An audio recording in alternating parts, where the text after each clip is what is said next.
Hej, nu vil jeg forklare, hvad primærproducenter og fotosyntesen er. Primærproducenter er alle planter i hele verden.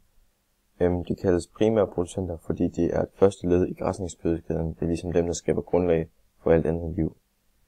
Fotosyntesen, det er en proces, som planter kan lave, hvor de bruger noget CO2, noget H2O og noget sollys til at skabe noget energi og noget ilt. Nu vil jeg forklare den her figur. På dagsiden har vi fotosyntese og respiration, og på natsiden har vi respiration. Her på dagsiden laver vi fotosyntese. Her bruger vi noget CO2, vi bruger noget vand hernede fra, og så bruger vi noget lysenergi fra solen. Tilsammen så skaber vi C6H12O6, som er glukose, og ilt, som er O2. Spytter vi ud her. Så herovre på natsiden laver vi respiration.